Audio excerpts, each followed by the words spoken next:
And we're back with Talking Law TV's second segment here with Doug Andrews and Richard Sanders. Hi. How are you doing? I'm good. In rehearsal, I called you Richard Simmons. So I didn't want you to come out here with the flowery and the stripes and stuff. Not quite. Not going to happen? Not going to happen, not at all. Okay. And you're here to tell us about the assumption of risk. Yeah. And the subtitle, what's that all about? So I got to say, what's up with that? What is assumption of risk? You know, normally we talk about how a plaintiff wins. This is how a plaintiff loses. Oh, that's so let's bad. talk about defenses and what you have to face and why your lawyer needs to know what he or she is doing and analyze that early on, consider that in the case, and prepare to deal with it. Because if it's there, the defendant and his lawyer and insurance company is going to beat you over the head with it. So you better prepare for it. You better know what you're talking about. Is this a result of my famous question about auto accidents? It could be. You don't apologize for some. I'm sorry I did that. That's true. And I think that's a branch of it, but the biggest thing to remember about assumption of the risk, and like we were talking about, is it's a complete bar. I mean, if you assume the risk, you may not recover at all. You may just be completely out of luck because you acknowledge that risk and you still took it. So that's a big concern. So let's talk about one easy example. Bungee jumping. I have not bungee jumped yet. I'm not sure it's on my bucket list. No. Let's you're say a paratrooper. Why would you do that? He can jump out of a plane. Let's say you go bungee jumping and something happens. Have you assumed the risk of your serious injury or death? Maybe yes, maybe no. Richard, under what circumstances would you say that you have assumed the risk and you're getting no money? Well, that's just it. It's certain things that you assume the risk for. And we were speaking earlier, and I think this might be an absurd example, but it gets the point across, whereas if it's a 150-foot drop and you've got 160 feet of rope, well, you're probably not going to assume that risk of, okay, fine, I'll jump off with 160 feet of rope to a 150-foot fall. So you've got to know the risk that you're assuming before they can assert that defense against you. Meaning that the operator, that would be his negligence in having the line too long, and you wouldn't believe that that would be a risk you would expect. Yeah, absolutely. And the other risk that I guess in a clear example of a risk that you would assume is that your body would hold up to the bungee jump. And we were talking again, whereas say you bungee jump and your leg rips off. Well, you're kind of assuming that risk that something like that may happen. And that's part of assumption of the risk. Or you have a heart attack or a spine problem or something. That kind of gets into the whole roller coaster thing, but we won't go there. Now, when you do these kind of things, if you rent a motorcycle or take a Jeep on a Jeep safari, bungee jump, sometimes even water slides, you have to sign a release.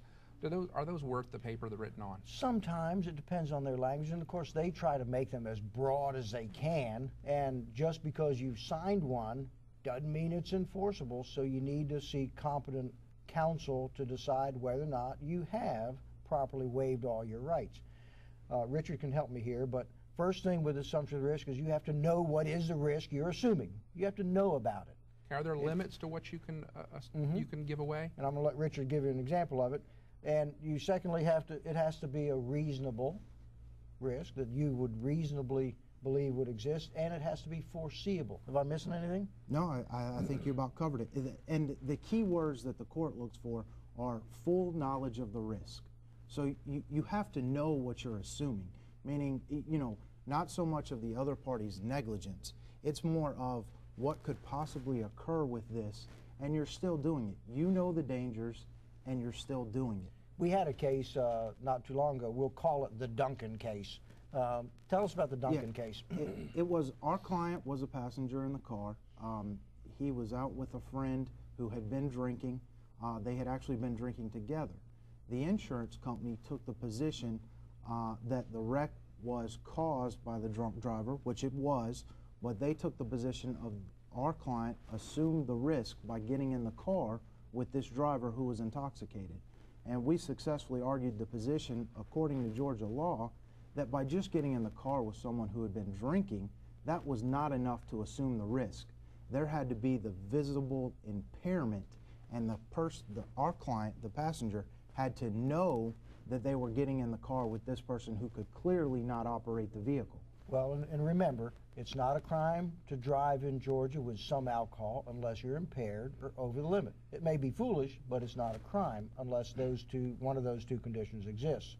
In this case, the issue was, would he as an ordinary person be able to tell, because he doesn't have the specialized knowledge that police officers have in their training. They have to be trained to detect people that are under the influence. So how do you expect just somebody who A, has been drinking, and B, that's untrained, to know whether for sure the driver is under the influence if he's not staggering or slurred speech, which he wasn't. Right. So like back to your bungee cord example, I mean, I couldn't sue you for scaring me to death, but I could sue you if you broke my leg.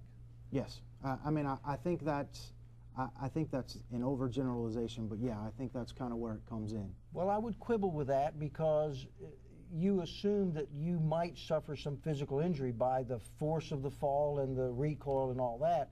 And as Richard said earlier, if your body's just not up to it, the operator doesn't know that.